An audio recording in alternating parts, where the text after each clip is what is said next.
Hey, Jesse. Oh, hey, Lindsay. What you drinking? So, I'm drinking a little bit more of my Bullet. It's so good. The old-fashioned cocktail. Old-fashioned. It is so good. And I put, well, you brought me a White Claw to put in there with it. And it's good. Truly lemonade. Oh, it's a Truly. Yes. So, I'm truly a Claw fan sometimes. I don't know. Hey, I don't care. I'm going to mix some stuff, but I like mixing my alcohol with my alcohol. Mm-hmm. Is that a good thing? Double. It's like double fisting in one cup. It's like double dyslexia. I think that's what I am. Well, I'm still on my witch's brew with blackberry margarita mix, tequila, Sprite Zero, and blackberry White Claw. And your hair is amazing. And I love it. I did a purple deep conditioning today. I know you can't see this, but I'm like fluffing it a little bit. It's yummy. It's yummy. That's mine. No, it's just you're so purple. Halloween coming up. It's called Grateful by Strawberry Leopard. If you want purple weather. If you want purple hair, I do highly recommend the Strawberry Leopard line. It's good stuff. Or any color dyed, vivid color dyeing. Strawberry Leopard is the way to go. So good on you. But anyhow, here we go.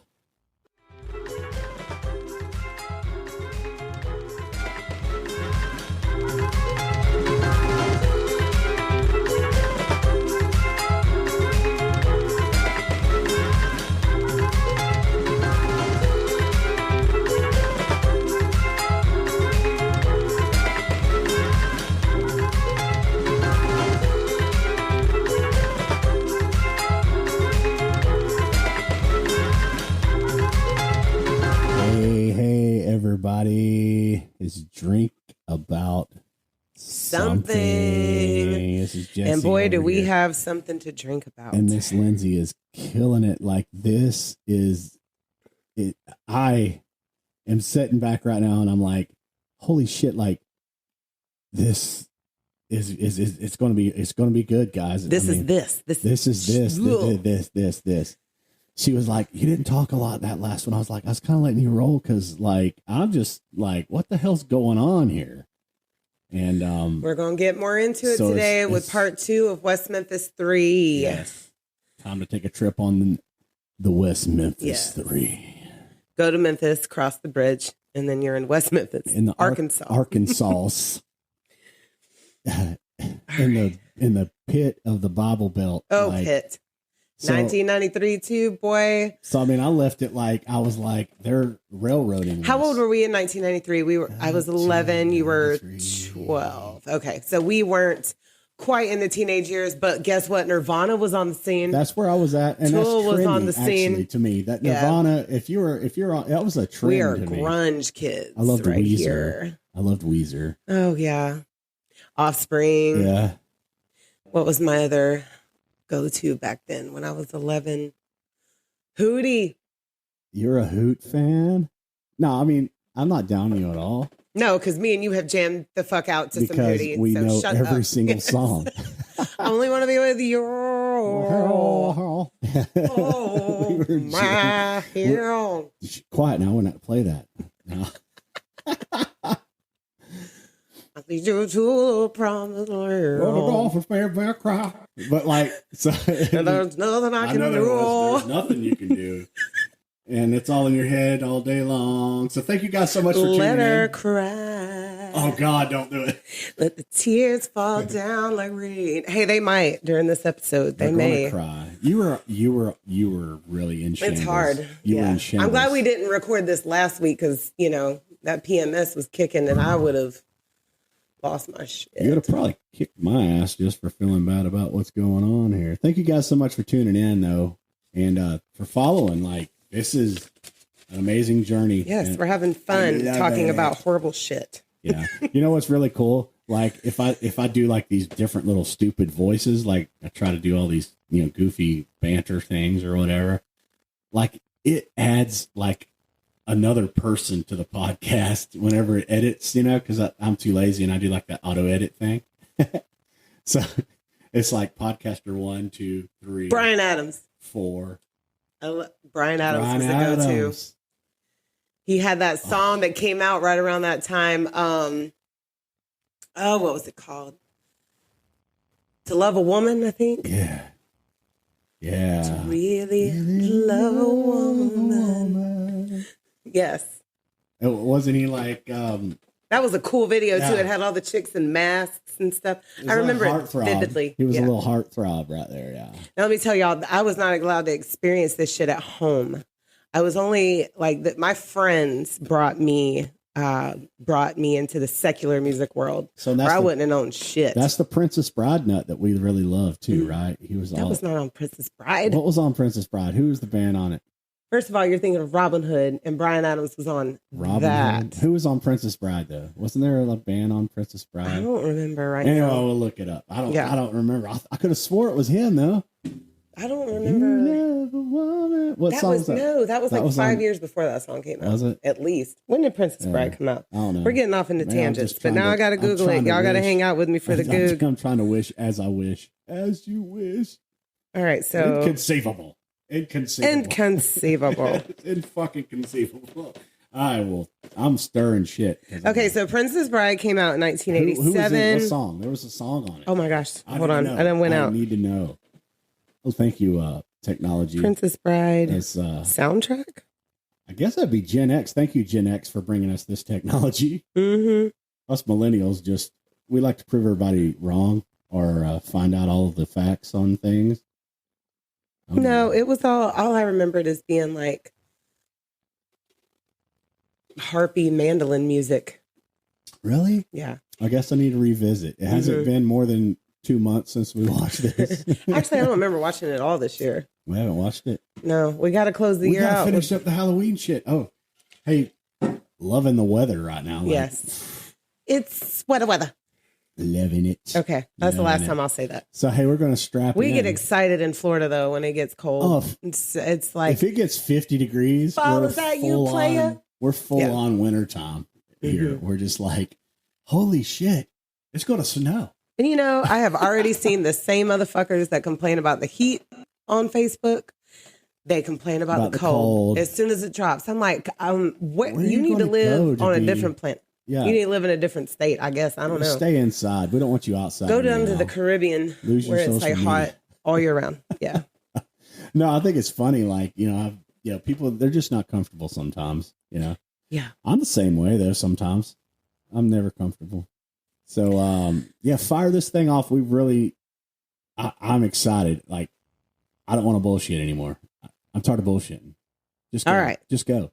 No, don't. No. I'm really saying it. Like, just go. So.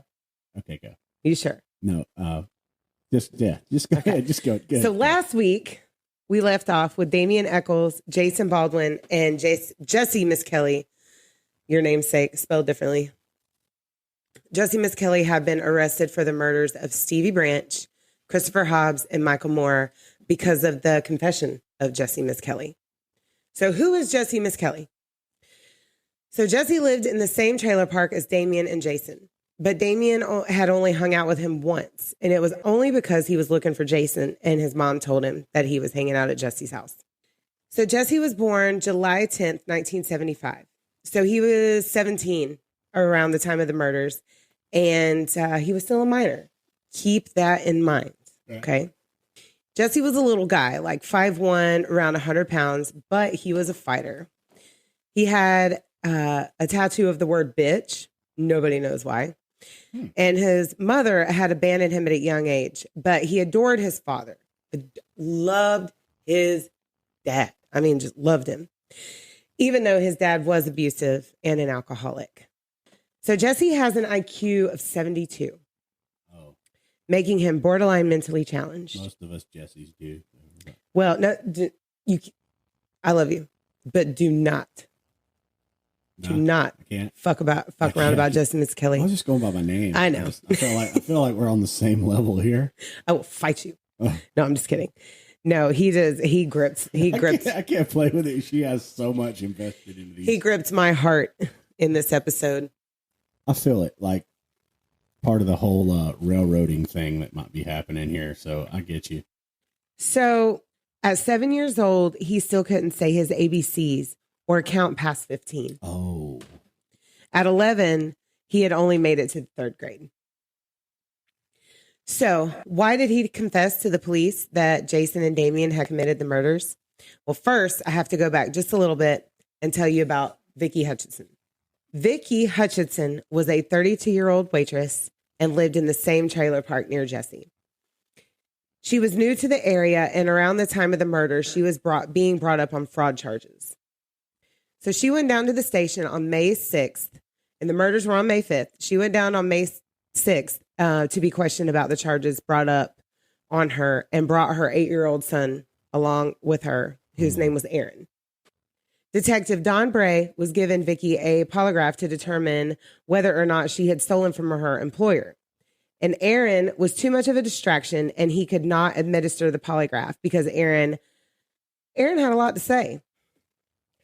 So Aaron was a playmate of the victims. That's what I was fixing to say. Yeah. I figured they're the same age.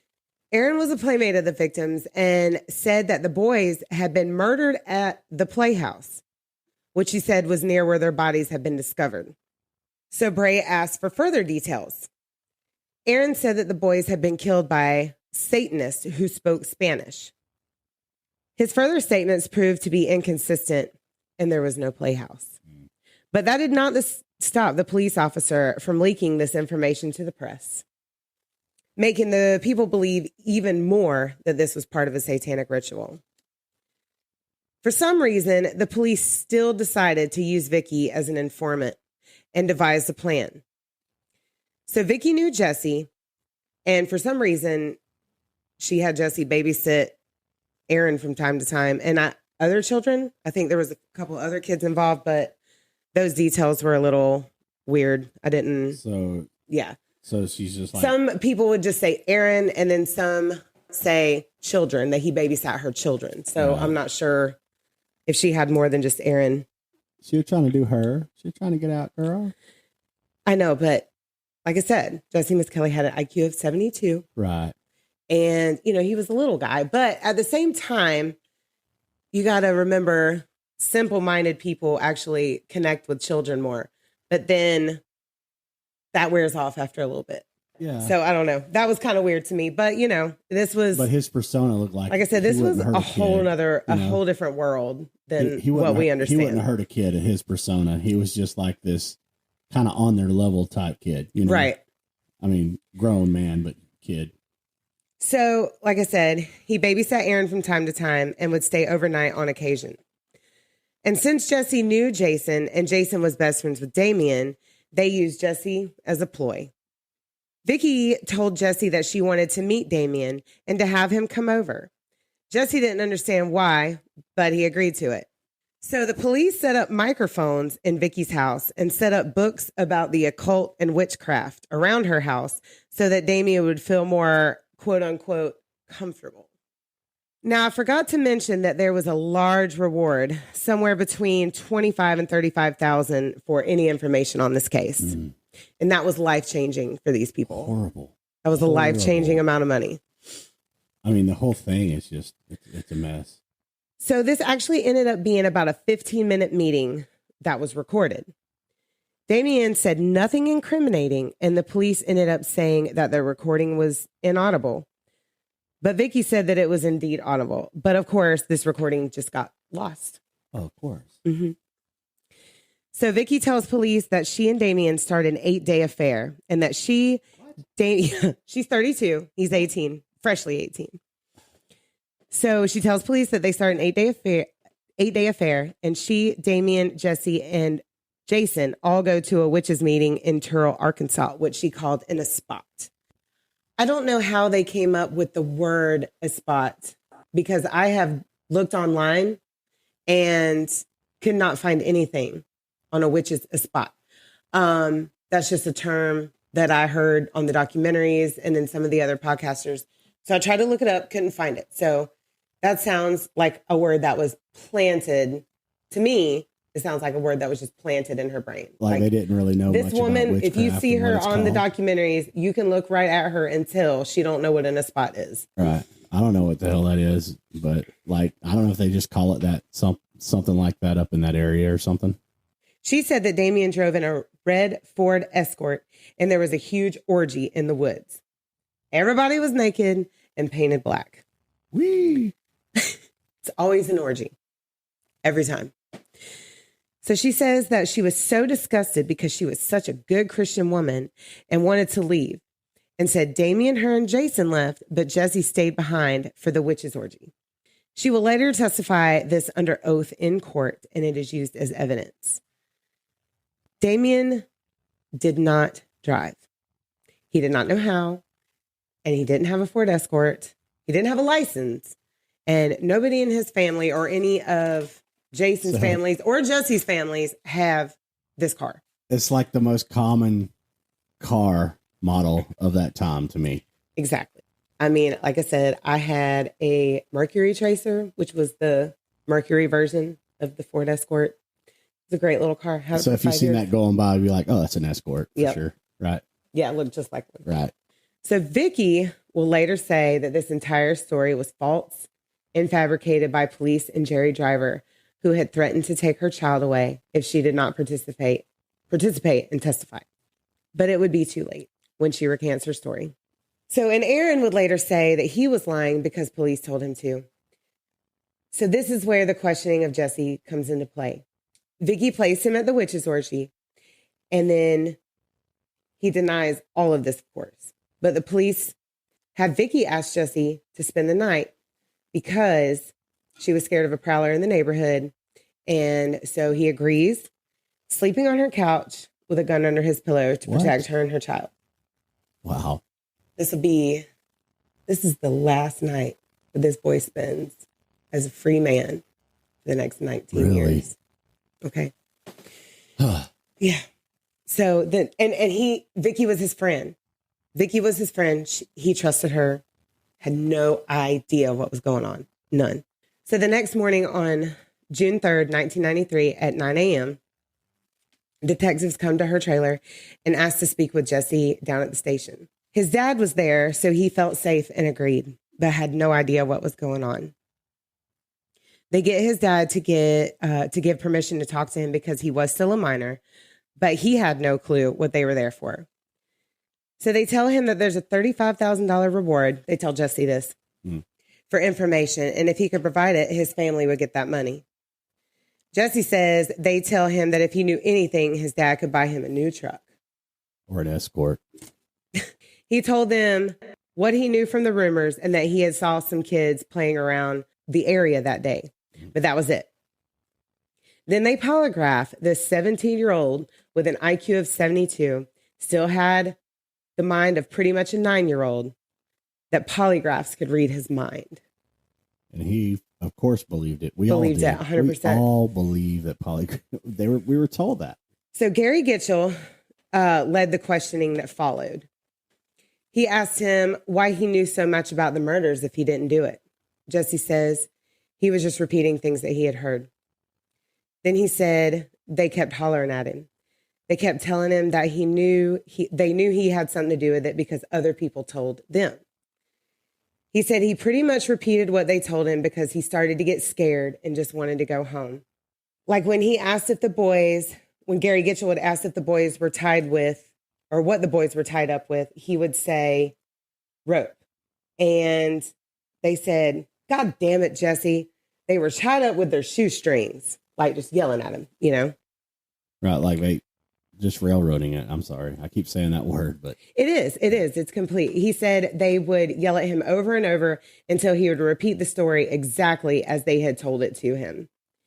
He kept telling him over and over that he could go home if he just cooperated. They showed him pictures of the victims from the crime scene, which was absolutely horrific. Horrific. It's 3 naked boys hogtied. So, and after showing him photos, they also played a creepy audio disembodied voice of Aaron Hutchinson saying, "Nobody knows what happened but me." He didn't know whose voice it was at all until way later. It was just this creepy kid, or creepy sounding kid that haunted him. Nobody knows. Oh, God. Say when the nights are lonely. After an 11 to 12 hour interrogation happened, only 45 minutes was recorded. What? That's it. 45 minutes. Those are the best minutes, though, right? Oh, yeah. Just 45 that was of the best last fucking minutes. The last right? minutes. Yeah. Oh, on the recording, ones. He would say things like, yeah, I saw Damien and Jason screwing them, and then I left. And then they would place him back there. Then he would say, yeah, I saw him tying them up. Then I left. They would place him back there again. Better edited than what this podcast is. He takes him, and this was in 93. Right. Yeah. He takes himself out of the situation like 7 or 8 times, and they continue to put him back in it. He got the times wrong. First, he said it was at 9 a.m., and that wasn't true because all 3 boys and Jason were in school. Then he said, well, they skipped school. No, also incorrect. Then he changed it to noon, and finally, after a while, he said around 7 p.m. I listened to this interrogation, and it's insane. Okay, so this interrogation was obviously leading, but horribly damning to all 3 of them. And what fucked Jesse Misskelley was he was led to say that he ran down one of the boys and caught him and brought him back. He was led to say that. He had already taken himself out of the situation several times before he kept says kept getting himself out, but then he wanted to be like a hero that's involved type thing.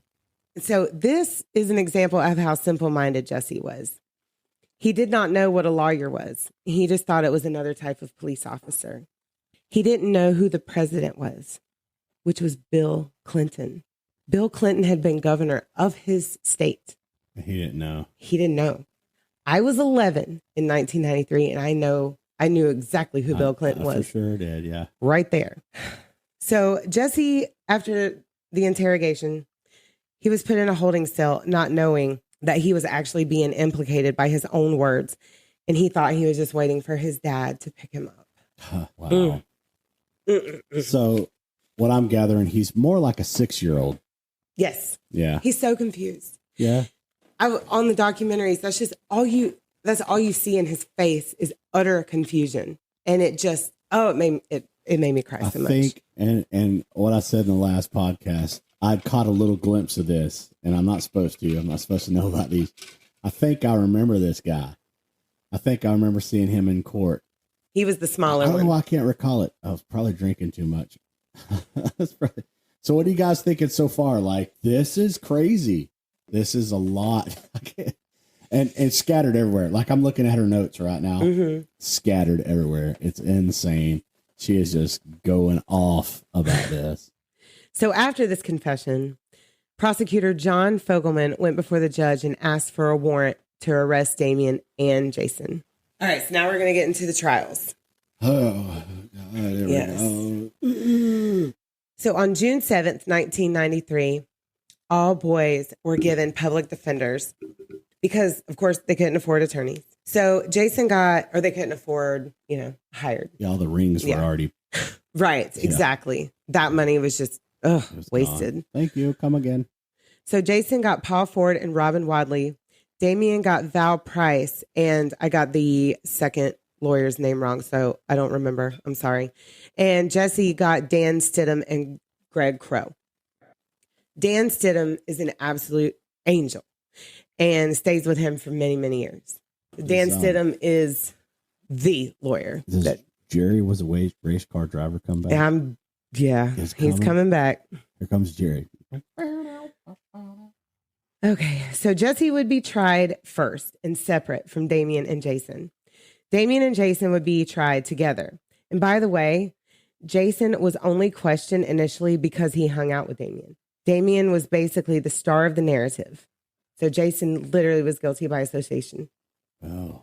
Yeah. Now, meanwhile, Joe Berlinger and Bruce Sinofsky had heard this story and wanted to make a documentary about 3 teenage satanic murders, but soon found out there is so much more. Yeah. And that is the directors of the Paradise Lost, the 3 films. It's on HBO Max. Absolutely watch them. Yeah, what sucks about all this is like there's probably years of propaganda that went behind this before we started getting into the old Goog, Old Google starts showing so much more. Like, honestly, like all this information probably just came out within the last 10 years. Mm-hmm. And so everybody kept believing that whatever it was, whatever it became, the rest, I mean, they might know in that local community what really went down for sure. But like the rest of us that caught wind of all that was in panic, satanically. Yes. It was a time. It was a time.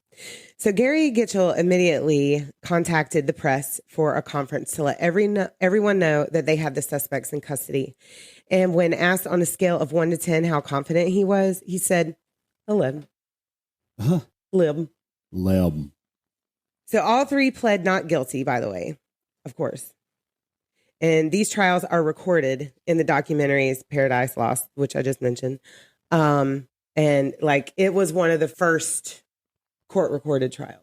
Okay. So like video recorded trials, excuse me. Yeah. Okay. Open. Yeah. Wow. So all the prosecution had on them was pretty much the false confession and Vicki Hutchinson and Aaron Hutchinson statements. Aaron was still telling the police all kinds of tales. He ended up saying that he witnessed satanic rituals involving the three and also said that the three committed the actual murder and they were all wearing matching black shirts with dragons on them. Yes. Matching. Twinsies. So fun. And this was used as real evidence. But they didn't use him as a witness in the stand because he actually placed himself in the murders, saying a black man held a gun to his head and ordered him to dismember one of the boys. And of course, this didn't fit the narrative. Oh my God, yeah. Yeah. Dan Stidham went into this thinking that Jesse was guilty and that he was just there to work on getting a plea deal for him. But after reading the insane confession and spending more time with Jesse, he quickly changed his mind. And his work was cut out for him. He would ask Jesse several times to repeat the story, and it would change every time. How would you like to be a public defender in this situation? This is what I've aspired to do over here in Arkansas. So now, this part makes me a little emotional. So one of the times that he would visit to work on the case, Jesse asked him, "Who is Satan?" And Dan was like, "What, like the material?" Oh, and God. Jesse showed him a pamphlet a preacher had given him on the warnings of the dangers of Satan. Oh, my God. And he was on trial for a satanic murder and didn't know who Satan was. The whole time, he just thought they were saying Satan, like this was part of some sex something or other. I don't know. Hey, I would misread that, though. I'd misspell it for sure. So David Burnett was the judge and John Fogelman was the prosecutor for all trials. Judge Burnett said no psychologist had any place in a courtroom.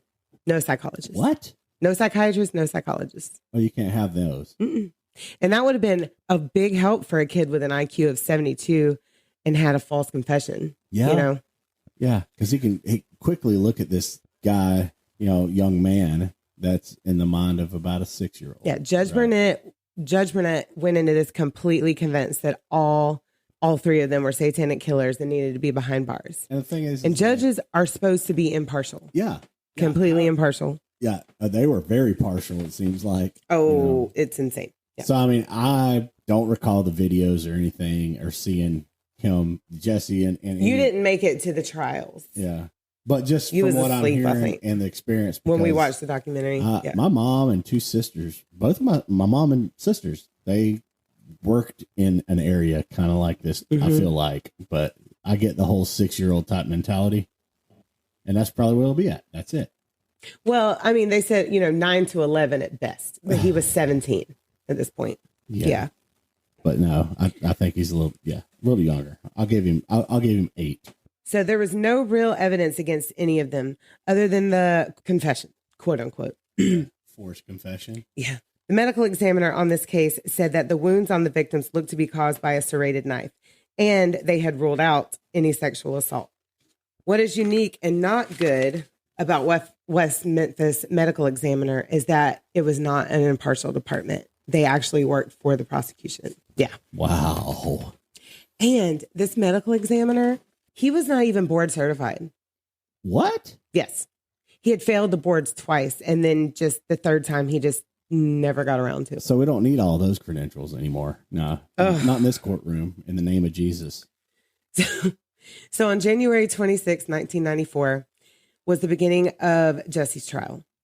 Dan Stidham tried to have the confession thrown out because of its inconsistencies. But Detective Brian Ridge, who had been in the confession room, said that before the recording, Jesse talked about satanic rituals and orgies and sacrificing and eating animals. Why does it always go to this? What imagination? Do they have a horse? I want to know. Every time in any of the satanic shit, there's always some weird sacrificial. You got to kill a baby. It's the same shit over and over for like 20-year span. Grab your local Catholic church right now. We're going to get horses. Sacrifice a horse. That was nuts. Check that one out, though. Yes. That was the one. May Martin Preschool. Yes. Episode 2. Check that out. They asked Brian Ridge why they showed him a picture of the victims. And Brian Ridge said it was to invoke a response because Jesse would just shut down during questioning and they needed him to respond, or he would just say the same things over and over and they needed him to say something different. Yeah, you better say something different. I don't like that answer. I don't like the truth. You better say something better. Something better than the truth. So Dan Stidham went over the confession with Gary Gitchell to point out all the inaccuracies. And Gitchell was like, well, he told a good bit of the truth. And the rest, he just simply got confused. A psychologist who was not allowed to testify had told the defense that this crime was so clean and so hidden that it had to be committed by someone with great intelligence. And that was not the case with Jesse. This is not making fun of him. This was fact. He had an IQ of 72. He would have ran screaming away from that whole scene and told the first person he could find. Yes. So Dan Stidham suggested that the jury listen to an expert on how lust killers leave the crime scene. Warren D. Holmes was the defense expert on police interrogation, and he said that the types of people who false confess have low self-esteem, low IQ, and want to solve the immediate issue at hand, easily led and naively assume that they can solve the problem later. They definitely did it. We're telling you the truth right now. This all fits Jesse. It was pointed out that Jesse did not tell the story, that he was being told what to say and what to agree with. The fact that he said the kids were tied up with rope and not their own shoelaces should have been enough. You'd have known it. But it wasn't. Dr. Richard Ofshe was another expert for the defense, but Judge Burnett would not allow him to actually say anything about his opinion on the confession. It was a whole big back and forth thing. It gets wild in there in the courtroom. Definitely watch that on the documentary. I bet. Like, how the hell, what you're saying is completely bullshit. Oh, God. It makes you want to put your head through the TV. Like, what? Were all their I IQs cannot the believe same this is there? happening. Was it like one big IQ level there through the whole thing? I don't know. Now, during his confession, Jesse had said that the victims were violently raped, but there was no indication of rape at all, just the mutilated genitals of C.V. Branch. So that should have been completely shut down. Then the prosecutor brought out Vicki Hutchinson, and she told her bullshit story under oath and in open court on, being recorded. It's on the trial. It's on the documentaries. Yeah. Jesse's trial lasted 8 days, and he was convicted of first-degree murder of Michael Moore because that was the victim that he said he had ran down and brought back to the scene, and second-degree murder for the deaths of Stevie Branch and Christopher Byers. And only after 1 day of jury deliberation, he was sentenced to 40 years. So at this point... I'm sorry, he was sentenced to life plus 40 years. He was sentenced to life plus 40 years. So at this point, they know every second that happened right there. Already, who did what, when they did it, how. Now, after he was on his way to prison, he confessed again, changing his whole story to incriminate him, all because I guess he realized at the last minute what was really going on. It's just so fucking sad. He was later encouraged to testify against Damien and Jason in hopes of lessening his sentence, but he did not. They even tried saying that if Jason and Damien got out, they would go after his girlfriend, Susie. His father told him that if he told a lie, he would have to live with that forever. But if he told the truth, maybe one day his name would be cleared. So he did not testify against them. Okay, so on to Jason and Damien's trials. So they tried to get Jason to testify against Damien, but he flat out said no, even after promising him 10 years.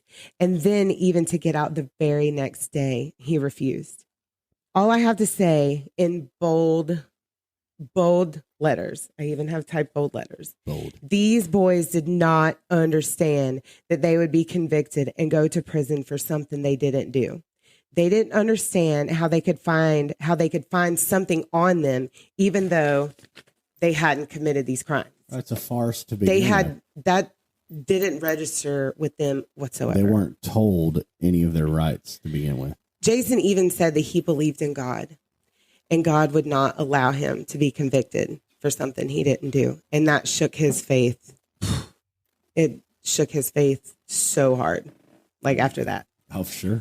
He's on trial for and he believed in God, you know? Right. We don't take any of that into account, though. In Damien and Jesse's trials, in Damien and Jason's trials, they only had Jesse's confession, some fiber evidence of some clothing that they or someone in their home might have owned. But what it really meant was they were fibers of clothing that had probably been bought all at the same store. Right. Like Jesse's mom and Damien's mom bought the same clothing from the same Walmart. Yeah. You know what I mean? Yeah, or clothing from the same Walmart. So that's how that works out. It was confusing to me, but that's, yeah. Walmarts. Gretchen Wilson told her to go there. Someone said that they had seen Damien and Domini on a service road, but that would have put Domini on the scene, and that didn't match the confession. One kid said he heard Damien confess while drunk, but when it came to put him on the stand, he admitted he lied to look cool. Yeah. Then there were a few teenage girls that said they heard Damien confess at a softball game. But that was a whole he said, she said, but she told me, but Susie told her, and Miranda told me word in type town situation. I mean, it was a circus. It was a circus. Yeah, and they're in high school too, so like there's word getting around. So yeah, there's somebody said something to somebody. And remember the medical examiner that worked for the prosecution and said that they were serrated knife marks. Right. So one day, John Fogelman, he had a hunch. He said that he felt like there was evidence in the lake behind Jason's house. He called the media and a diving expert, and wouldn't you know it, after 30 minutes, a diver found a knife with a serrated blade in the lake behind Jason's house. Oh, perfect. Now, from what I gathered from the documentaries is that everyone in this area had a fucking knife. Like the little boys, the older boys, the dads, the stepdads, everybody had. Everybody had a knife. Yeah. Gotta clean my squirrel. But here is the kicker, okay? Jason's mom had already said his knife was in that lake. She said she threw it out there when he was being a shitty teenager a year before the murders. Wow. And that was information they already knew. Oh, yeah. Yeah. Really? So then the prosecution brought in Michael Ray Carson, who was a 16-year-old that had been in the juvenile detention center with Jason Baldwin for a brief time in August of 93 when he was being held there. He had a long list of troubles. He did a lot of acid. He huffed a lot of gas. He was bad off. He testifies that Jason bragged to him about the murders and told him that he sucked the blood, trigger warning, from the balls and the penis and put the balls in his mouth. Wow. Yeah. When he asked why he waited so long, or when they asked him why he waited so long to say anything, he said it was because he had seen the families on TV and he had a soft heart. But what really happened is he was getting a deal because of his own legal troubles. He had actually heard all of this from a counselor who was just speculating and spreading rumors. I mean, like verbatim, right? A counselor was bullshitting with his client. The counselor actually came forward about this encounter, and Michael later recanted his story. Brian Ridge was asked by Fogelman what kind of books Damien read, and he said that there were books by Stephen King and Anton LaVey. Oh, here we go. Yeah. Now, Anton LaVey was the founder of the Church of Satan. And what did we learn? That Satanists are atheists who do not believe in the devil or God, and they're just selfish people. Anything other than they're all about themselves. Anything other than what your denomination is Satanism. Yes. Back then, right? Well, I'm just saying what Satanists are now. That's that they're atheists. Yeah, I'll say the Church of Satan are atheists during the panic. So this is basically like near the end of the panic. Yeah, it's closing in. Close. I mean, there's still shit that goes on today. A little bit about I think it started really changing though 95, 96. Like these documentaries came out in 96 and it changed a lot of people's minds. So yeah. It helped. But get away from here we go, right? This is history. This is insane. I know. So let us know what you think about all this stuff. You can hit us up, like I said in the last one, just we got a website now, so it's just drink about something and .site, right? .site, yeah. Drink about something .site. And so it's easy to find. All the links are there. If you want to go to a different audio player or any of that stuff, streaming app or whatever, there's a bunch of them on there.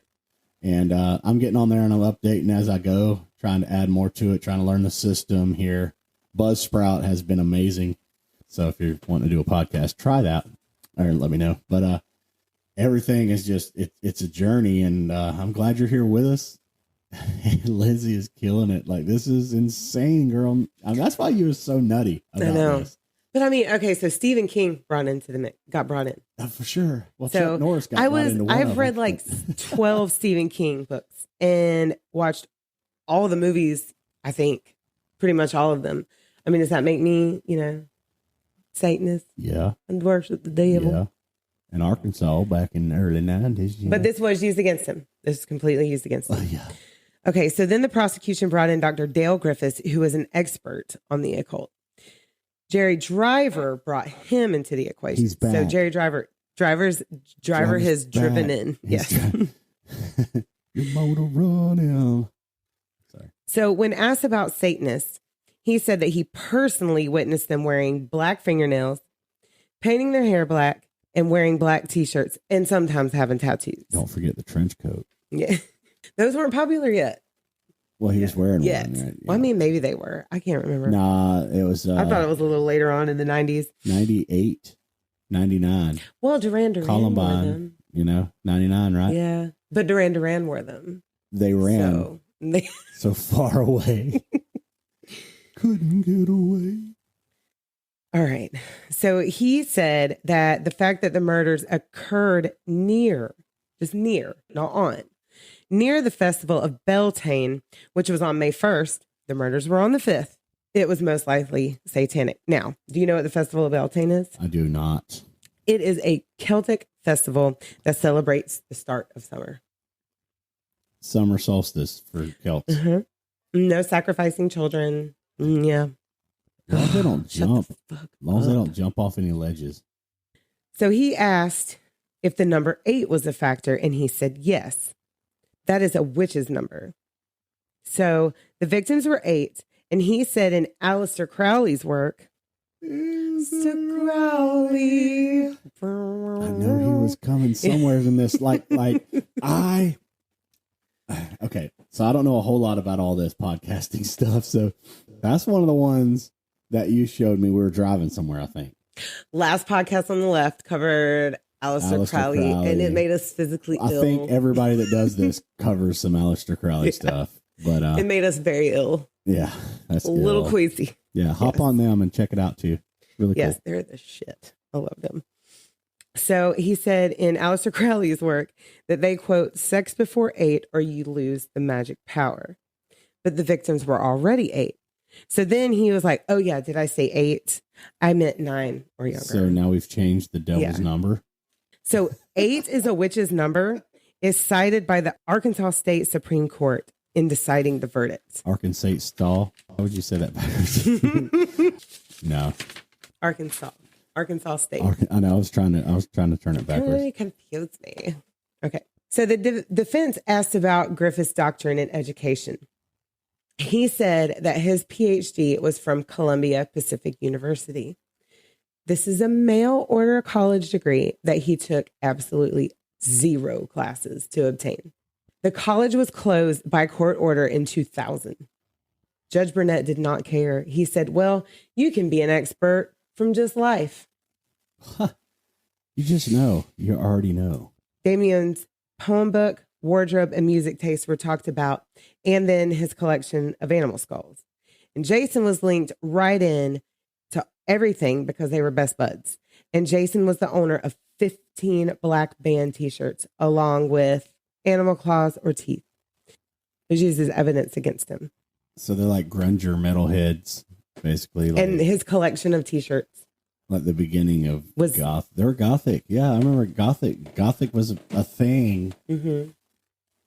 They're like Manson and probably Hanson. Well, he let Metallica. They loved Metallica. I'll get into that more. I like Manson and Hanson. Yeah. At the same time. So the defense was utterly shocked at the allowance of this being evidence. It just blew their mind. The defense decides to put Damien on the stand, which I don't believe was a good idea because they had already decided he was guilty. Like it was, you know. Yeah. But he was intelligent and articulate, and they thought it would help. Unfortunately, it did not. They asked him about Wicca, and he describes it perfectly. But then they were like, so you're a witch.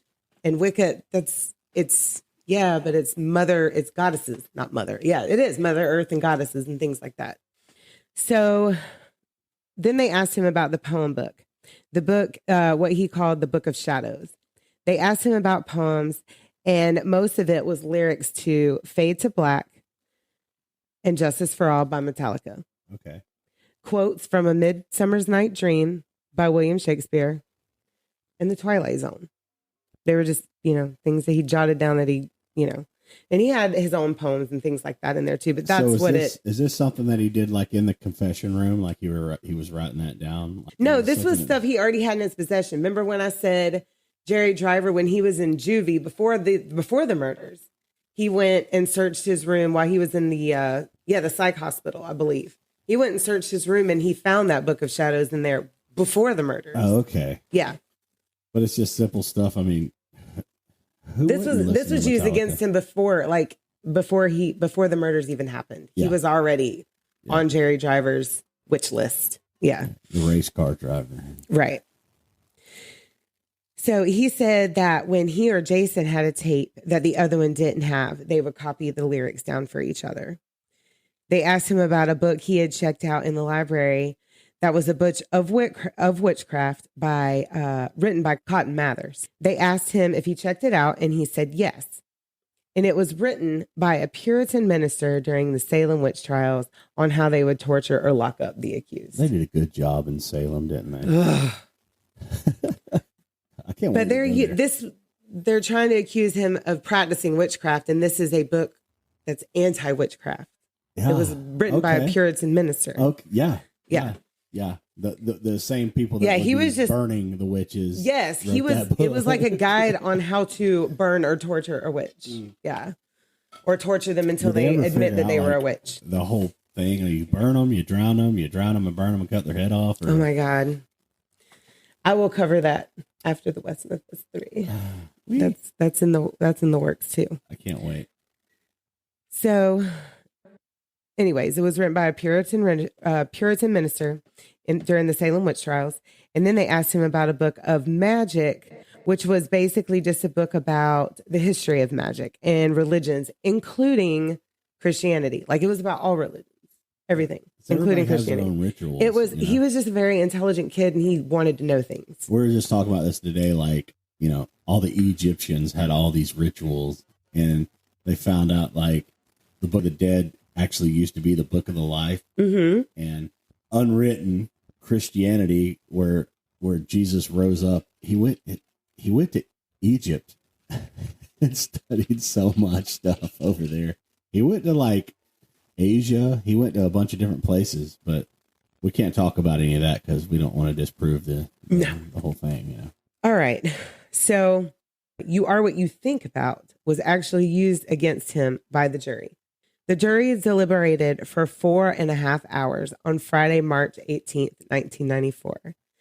Jason and Damien were found guilty of capital murder. Jason was sentenced to life in prison, and Damien would be put to death by lethal injection. Oh. And that is where we'll pick back up for part 3. Are you nauseous yet? Yeah, every bit of that is just railroaded.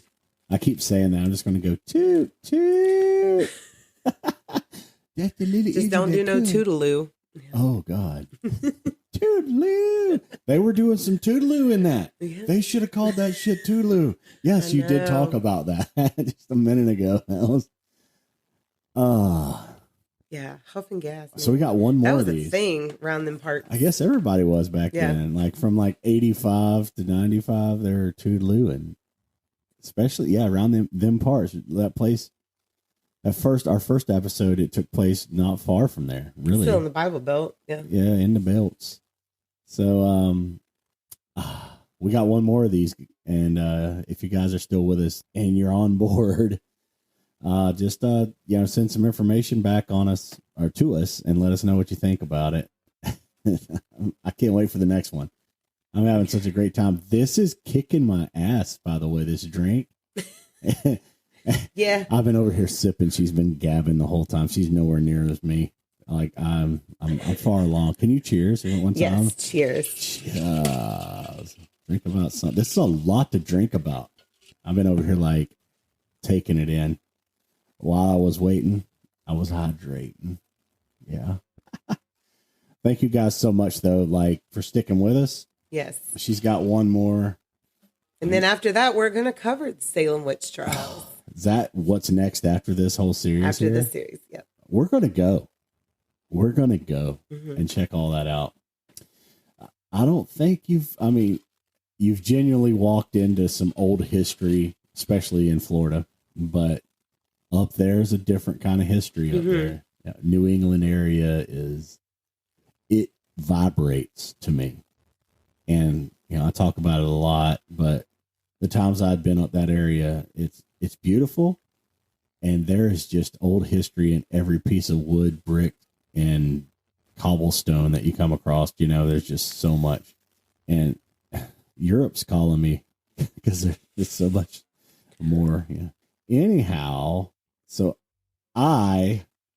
back when we were playing and stuff, had an email. Actually, there's a message on Facebook about a band that was coming from Wisconsin. Oh, yeah. What band are you plugging today? Yeah. So this was a while back, and I guess they were coming through. Like I said, I don't really remember how we hooked up there. Probably like female, like-minded type style band or whatever. Fronted, but Squid Hammer, amazing. I wanted to plug that area. So, by the Great Lakes. Yeah, I wanted to plug that area. I wanted to get some bands that we haven't played with them, but they sent, she was just like, hey, yeah, you want to play our band? Go ahead. I got this really cool jam. You can check it out. And I heard it. It's great. It's so good. I already followed them on everything. So good. The song's called Hammer, and it's got some very extra good. M's and R's in there. It's got no Q's, but I would have put a Q at the end of that if I'd have done it. This song is the Hammer, though. It is insane. And like I said before on the last episode, we play a lot of heavy music because I'm trying to put somewhat personal stuff into it, like experiences or other bands that are just amazing. That's either Wretch Out, and I just I want to plug some cool bands. So send us some bands. We can change up genres. We can do different things at the very end of these. Lindsay's doing amazing. Thank you. Yeah, she is doing amazing. This case she has been nervous. She has. I've been so passionate about it that I just want to do it justice. Right. I think this is something you can just stand up on your podium and just yell it out just for days. So you couldn't talk, because I don't think the end of this is going to be well, but I don't know. Y'all stay tuned for that. But I want to play Hammer. I really do. Hope you guys like it. I hope you guys stick around. Love it. I'm excited. Lindsay. Part 3 next week. Yeah, we'll let you go with Squid Hammer, and the song's called Hammer. Follow us on Instagram. Follow us on Instagram. That way we can stay in easy contact. Love you forever. And then, drinkaboutSomething.site is very easy. Share it too. Let's get some folks in here. I'll see you guys next Friday. So excited. So Squid Hammer, here we come. Bye.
Squid Hammer.